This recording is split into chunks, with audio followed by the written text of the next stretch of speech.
This has been the longest and the shortest year of my life. This year has been a ride that I would prefer to get off of and not do again. We have grown in ways we didn't expect to grow. When I started, we were helping 40 people a day. Now we're up into like 120, 130 a day, twice a week. So, And that's just Orange County. Our mobile numbers are approaching 100 each day. Donor support has been incredible. But then you also have more people you're serving as well. The need is still far outweighing what our ability is and our current resources. I have thrown a lot on our staff over the years, but this last year, the political environment we find ourselves in and the pushing and pulling and all this massive growth, they didn't get rattled. Now, there's times where they got exhausted. There's times that tears were flowing and people just kind of go, I can't take another minute of this, including myself. But as a whole, we supported each other. We pushed each other forward. More than ever, it really has felt like we've got a team. Hi, everyone. I'm Tracy Lewis with Imagine Marketing, and I'm joined by Pastor Scott, who is the CEO and founder of Matthews Hope, as well as Shelley Bradford, who is the president and executive director of Matthews Hope. This podcast is produced and filmed and edited by our amazing John Burkett with Imagine. Welcome to this week's episode of Straight Talk, No BS with Matthews Hope, presented by Imagine Marketing. At Imagine Marketing, we put in the extra effort to craft a tailored strategy for success. Book a free consultation today. In this episode, we will be taking a look back at the past year through the lens of Matthews Hope and the guests that they serve. Shelley, give people an overview of the last 12 months for Matthews Hope. Maybe the number of people you guys served compared to a year ago, the expansion, employee changes, anything that you want to bring up. You're like depending on me to have really good math skills right now, which I do not. Same. This has been the longest and the shortest year of my life. We have grown in ways we didn't expect to grow. That's good and bad, right? We have had the good thing is our staff is usually a really good, stable staff. We have a really good core staff. So our staff has been pretty stable and with us for a long time. And then even the people we've added have been great additions to where I really feel like they're going to be with us for a long time as well. Agreed. Nice. The guest wise, we started, when I started, we were helping 40 people a day. Now we're up into like 120, 130 a day, twice a week. So, and that's just Orange County.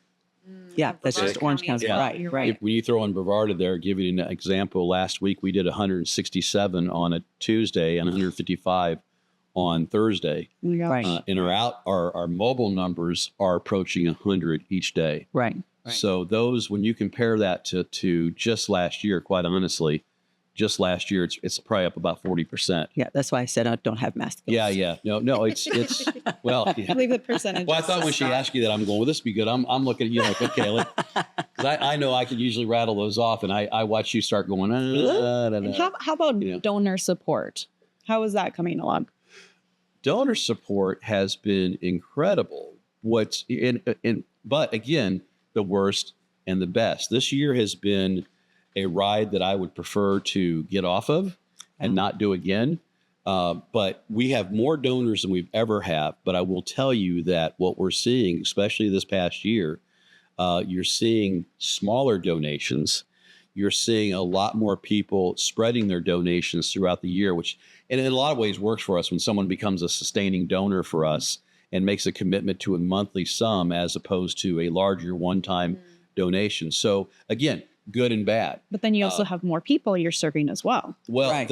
And if you were to put a curve up on a screen, you'll see that the need is still far outweighing what our ability is and our current resources.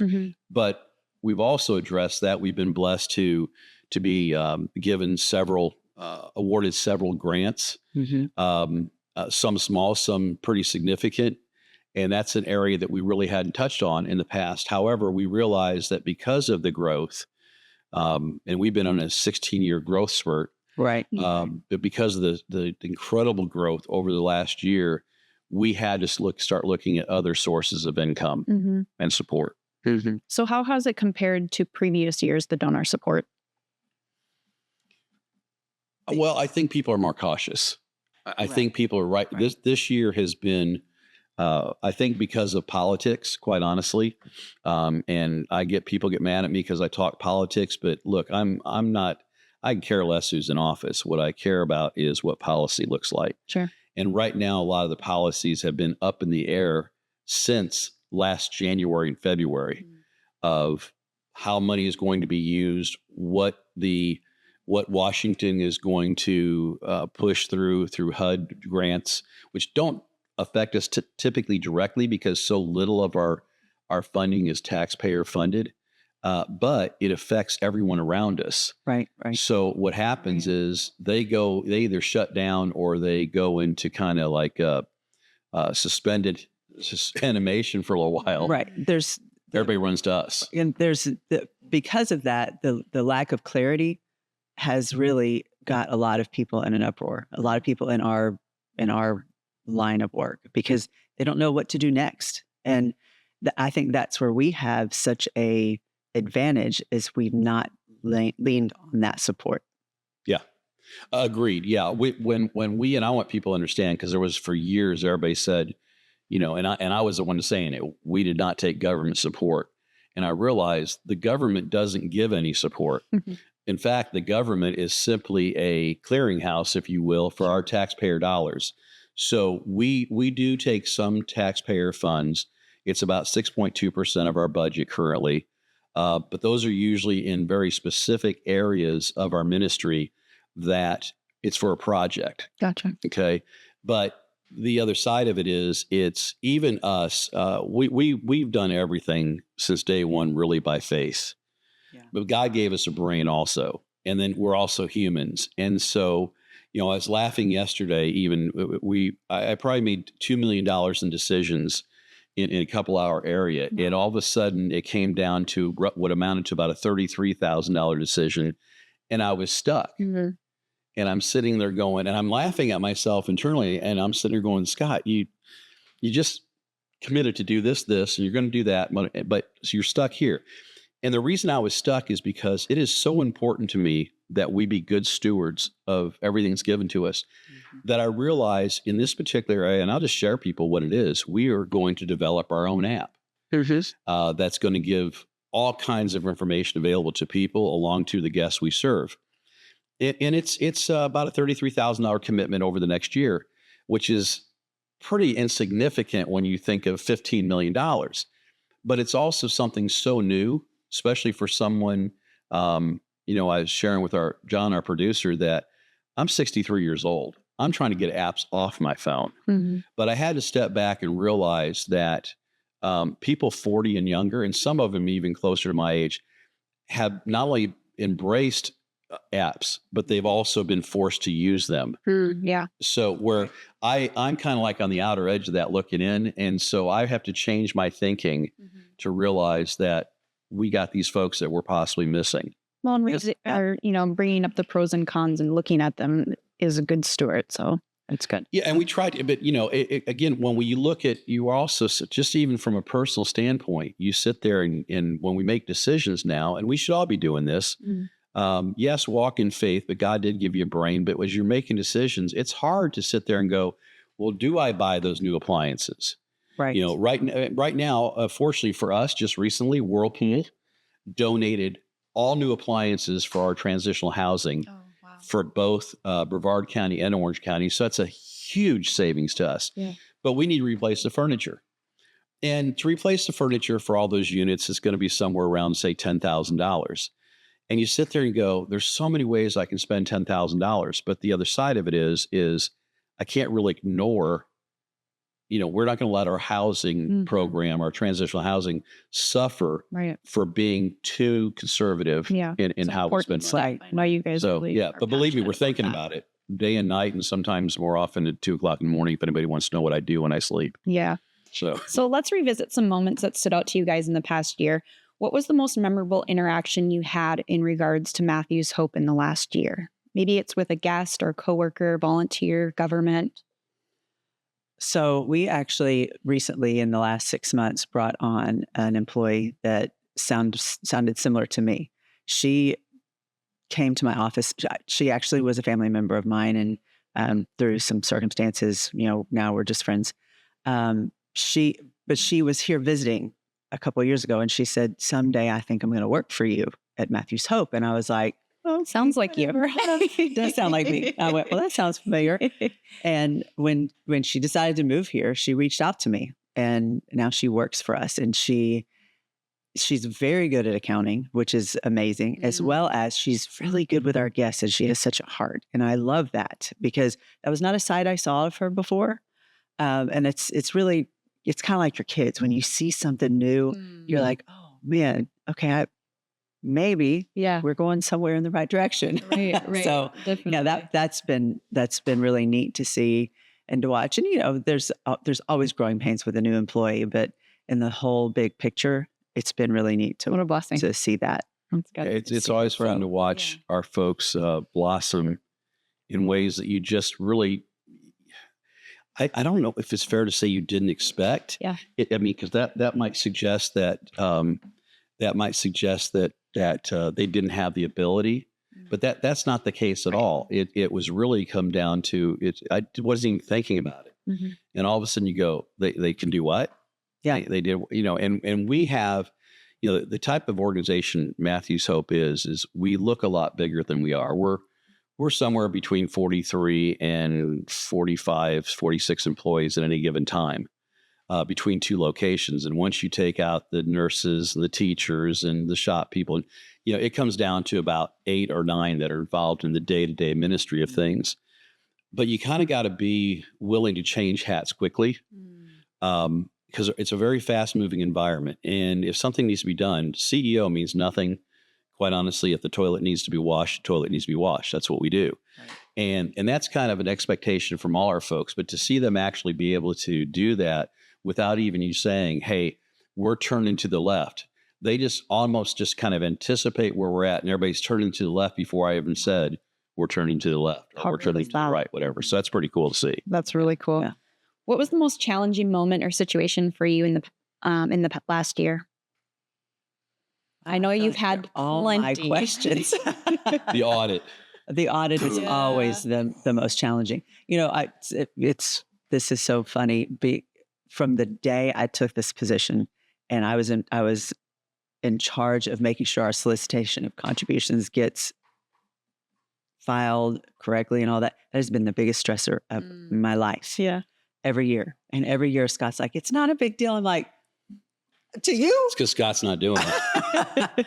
I don't have to do it anymore. So yeah, it's not a big And deal. this is the first year I've done it, and I didn't have to ask for an extension. It was Congratulations. It was awesome. Yeah, I will say we have significantly invested into our accounting procedures and how we're doing things. Not that we were off before, Right. but it was more antiquated, and it took a lot to get us where we needed to go. So since the pandemic, we've been running behind as far as getting our filings done. And what's really exciting for us right now is that we're caught up. And when the clock turns here in the near future for the new year, we're in place. We're set and ready to go, which will take a tremendous amount of pressure off the two of us to allow us to do more of the work that we need to be doing. But it can be all consuming, and it's not, you don't fit it into a 40-hour work week. Sure. You fit that into a 60 to 70-hour work week. Right. And it just seems like this past year, it was never ending. And so you have trying to outguess what's happening in Washington, trying to outguess what's happening up in Tallahassee, under the gun with this. I mean, every day involved something with the audit. A question. And sometimes you sit there and go, "Okay, that shouldn't take me long. When am I going to have time to do that?" I can't tell you how many promises I've broken this year where I said, I just did one last night, where I said, "I can get this done." Yeah. And then the day didn't end until 10 o'clock. And all of a sudden, there's just nothing left of you to get it done. Now, fortunately, none of that ever had to do with the accounting, because the accounting, you didn't have a choice. You didn't sit there and go, I'll deal with that down the line. Right.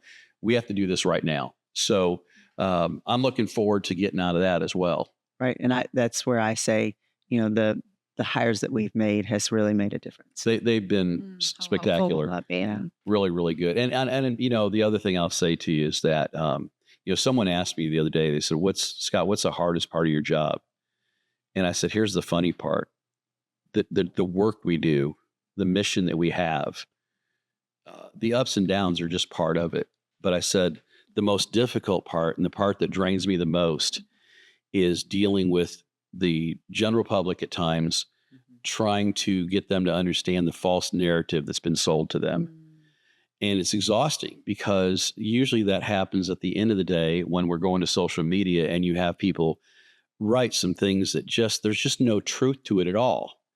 And often they want to fight that truth, even when I can direct them to a place that will show them that truth. Facts of it. And you're sitting there going, and then they get ugly and belligerent with you when you try to explain why you're doing what you're doing and why you're doing it, how you're taking So care are of it. they really seeking to understand? Yeah. Well, it kind Usually of makes you not. wonder. I don't think they're actually seeking to understand. It's more of just, I'm going to take a shot at you. Yeah, that could be Okay. tough. You're not on my side. They're just Whatever out that is. to fight. Yeah. Yeah. Definitely.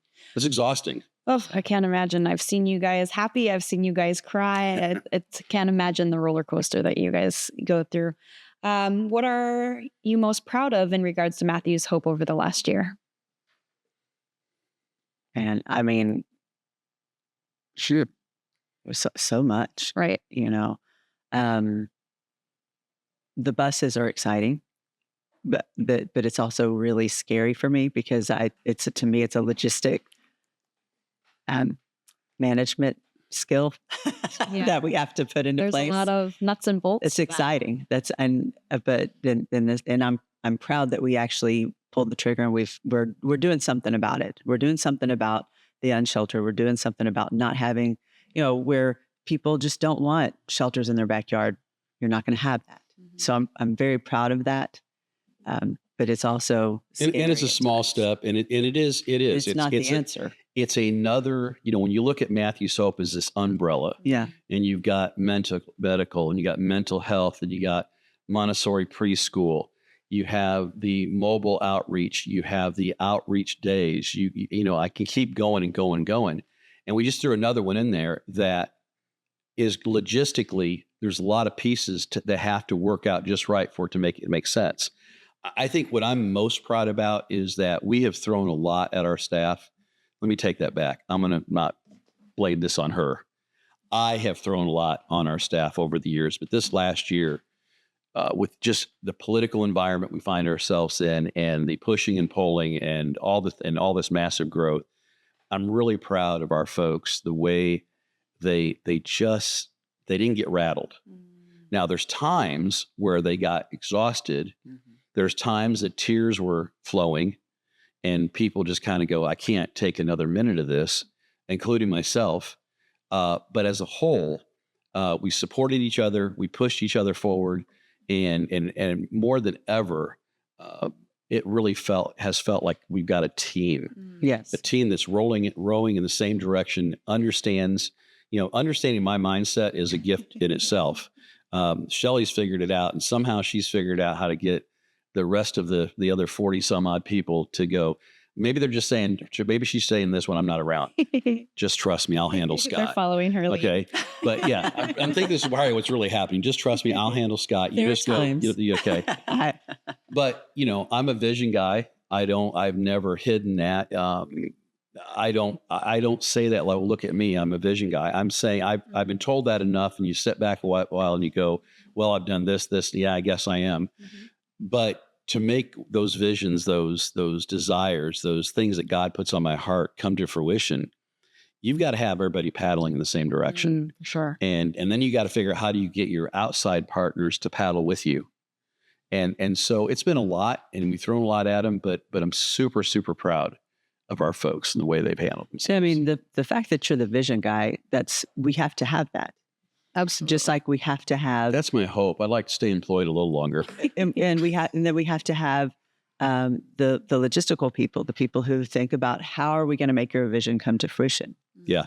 And that's hard too, because again, you're asking people to take a look inside of your head, and that's harder than, again, I think Shelley and I have become so close over the last number of years that she really does get a grasp of when I throw something at her. She doesn't give me a blank stare. Sometimes she does, like, oh boy, here it comes. Sometimes, but most of the time she's like, okay, I'm tracking with you. I'm with you. And then we start, kind of massaging it, pulling a piece. And I'll often say to her, I said, pick it apart. I tell my board that all the time. Pick it apart. Tell me, what is it I'm not seeing that maybe you see, or what is it that we could do that would make this much better? That's great. Okay, because if we're not going to do it with excellence, why bother?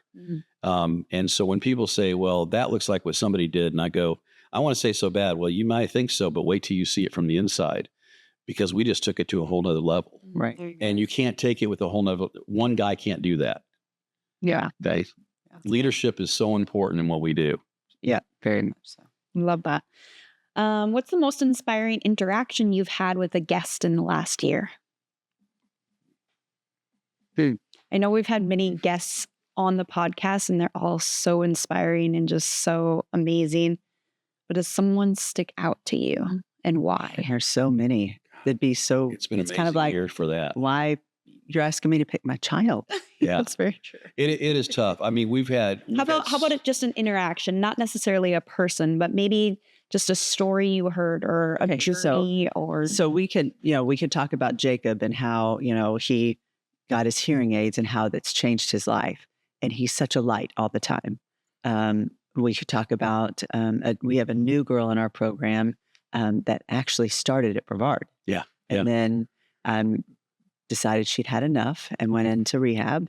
And somehow she ended up in Orange County, and now she's in our program, and she's a light. So and I don't say that flippantly. I mean, they're like really joys to be around right now. Yeah. And you see the joy in them, that the light has gone back on. Yes. And you're seeing that joy. We got a guy in Brevard, Chris, who quite honestly, yes, it was just because of how he grew up. The first year with him was pretty brutal. It's like, there's days I'm going, why are we still investing in this guy? It's just, the light is not going to go on. It was just wearing. And, Chris started to all of a sudden really blossom. And recently he used his points to buy a car, to watch him go out there and hug a car. Yeah. The appreciation that we take for granted every single day. Because to him, that was a significant step towards his independence in the future. We recently named him a graduate assistant and awarded him the purple shirt. And because he has stepped up as leadership of the other homeless men and women that are working the program. And so we can say to Chris now, hey, I want to make sure this gets done. And Chris will go make sure, he may not do it all himself, but he's going to make sure it's done. Or if he sees a guest not doing it right, he'll say to him, Scott has a preference on how that's done. And he'll say, you need to do it that way, or you're going to do it all over again. But he doesn't do it in a threatening way. He does it like, hey, and then he'll hop in beside them and help them. And so, we realized that one of the guys that had been in the program previous to this was actually kind of holding him back. And so suddenly he got to blossom, and that's a really cool thing. He's renewed a relationship with his family. He just recently became a drummer in his church worship team. I mean, so many cool things. Yeah. Liz. Yeah. Liz, she's the only reason she's homeless or was home, is her vision gotten so bad that she described looking at someone's face as looking at a thumb. Oh. And she, we're watching her one day and she's holding her cell phone up to her face like this. And I'm like, Liz, what are you doing? I'm trying to see this. I said, you can't see that? Well, no, she couldn't. She was legally blind. She's got 20/20 vision now. Wow. Yeah. Jerry, the stage 3 cancer tumor on his jaw. It's gone. Our medical team took him for his care 2 or 3 times a week into Orlando. And I mean, he smiles now and you look at him, you go, now does he got a long way to go? Yeah, he's got a long way to go. Yeah, he does. Okay. But there was a step there where he had given up just the idea he was going to die on the streets. So, and so many of our, I mean, because you mentioned Katie earlier. I mean, Katie, when she was at Brevard, I mean, it looked like she'd lived in a concentration camp. She reminded me of Shannon when I first met Shannon. For sure. And just really gone, just gone. And again, she got sick and tired of being sick and tired, and she somehow got into a program in Orlando to detox and get cleaned up. And somebody mentioned something about Matthew's Hope, and she goes, "Well, I know Matthew's Hope." She didn't know they were here, and so she came out to our Orange County location and shared, and she felt like it was better for her be away from the environment she'd been in. It was actually perfect. What a smart. Something we may do more in the future, where we trade people over to make sure we take them out of the environment. Yeah. So, I mean, what a joy. And I mean, again, it's been a year. Yeah. And to watch her, back to Katie, just to watch her when we've pointed things out to her and held her accountable, she doesn't get upset. She's happy that somebody's actually there that's got her back. That's ready for change. That's cool. She's going to put in the work. And this girl, I mean, she has a bachelor's degree. She had she worked for the same company for 16 years. Wow. Okay. And I mean, her history up until the point of where the wheels fell off, anybody would be proud of. Yeah. And so now she's kind of fighting to get that life back. And that's cool to see the fight in her. But the smile, she's got a great smile, and to watch her eyes smile. When I do a before and after picture where you go, that can't be the same person. Agreed. Yeah. And that's something very common, and why we do before and after pictures. Right. Right. Because somebody on the outside may have no idea. They don't right until they see that. And of course you can't forget Donnie either. Yes. I love I think everybody loves Donnie. I'm just like, if those that are listening or watching, if you haven't seen Donnie's story, I encourage you to go back and watch it, because to watch him come out of the fog of mental illness to now being a mobile advocate for us and serving in the very streets he was living on, and to watch how our medical and mental health team worked together to get him to where, quite honestly, he's probably more sane than most of us at this point.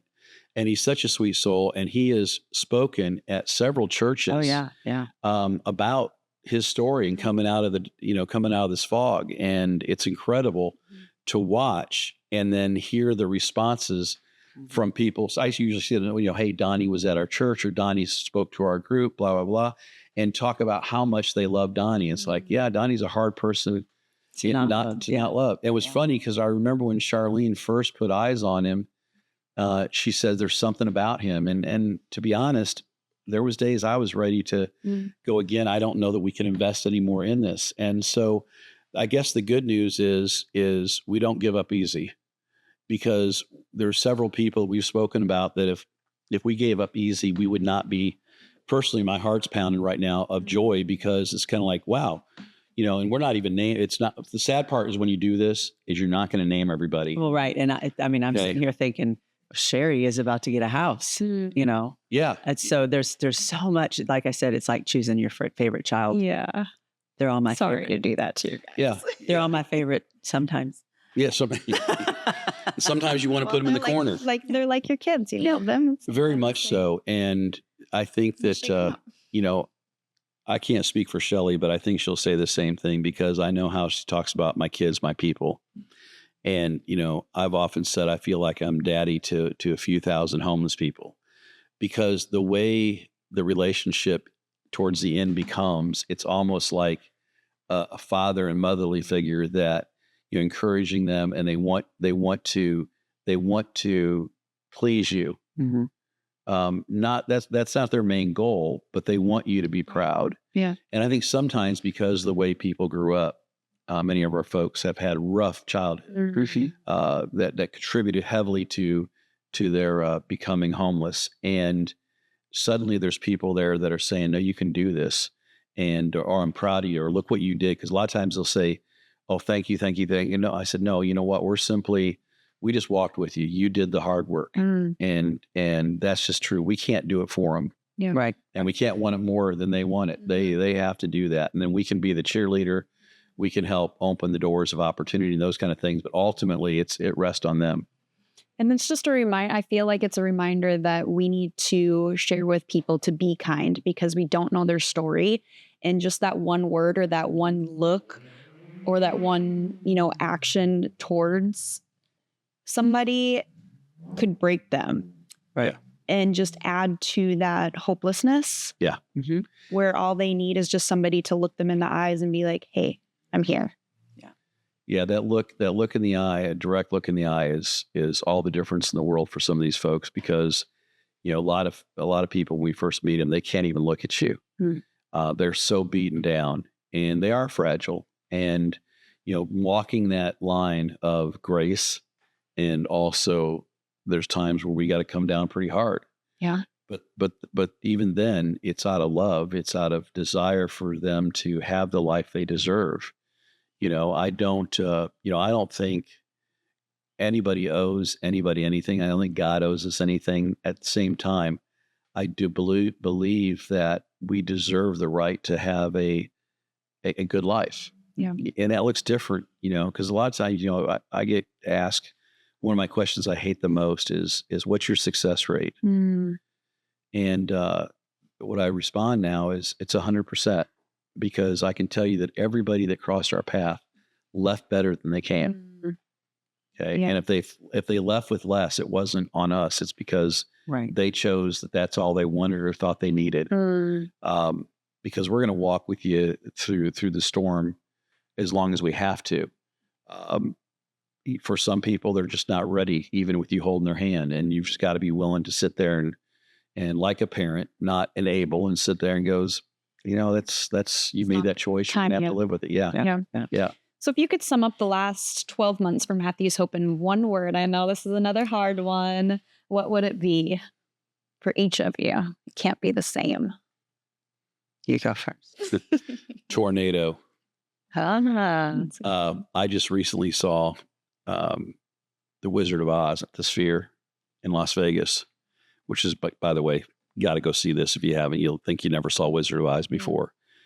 But it when you look at the story of Wizard of Oz and everything that took place, and then it finishes with, "There's no place like home." Wow. And I wish you hadn't gone first. That was really there's because it's true when you sit there and you watch somebody and you go, no, really, when someone can feel like there's a place to call home, that's a big deal. I'm done.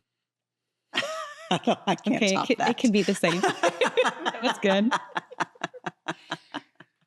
And I'm the theater person. It's funny. It is funny though how different things will kind of strike you. I mean, all kidding aside, I go for entertainment value. I took my stepdaughter, Sarah, who also works for us, she's been an amazing surprise in so many ways too, as far as skill sets that I see her do. And I go, okay, why does that kid even know that? But, I took her out there for her birthday to see The Wizard of Oz. But it was funny that as I'm watching this and the story unfold, and I'm thinking about the people back home, and I kept thinking about that. Yeah, this, and this happened, and it was all an experience. But you know what? Bottom line is there's no place like home. And I kept thinking to myself, yeah, there really is, So it's life is interesting. And I think it's a story that if we allow God's hand to write it, that we're more capable of doing things that we ever thought possible. I mean, I'm still that kid who was told you never amount to anything. And they may still be right. But in the meantime, God has done some pretty cool things and allowed me to be part of that adventure. And that's something I'm very grateful for, and I don't take for granted. That's great. Well, thank you all for watching. Please like. Oh, wait a minute. Hang on for a minute, because one thing we didn't say, we talked about the buses briefly. We just got approved to put our first bus into Orange County. Literally just happened, and we're real excited. We expect to launch that in the spring. We're just, I didn't want to miss that, because that was a big day yesterday. Yeah, okay. So it's the first one for Orange County, and we'll see where it goes from here. Okay. Now you can do your thing. I'm sure we'll talk about that more later. Yes, we will. Thank you all for watching. Please like, subscribe, share with a friend, talk with a friend, and we'll see you next time.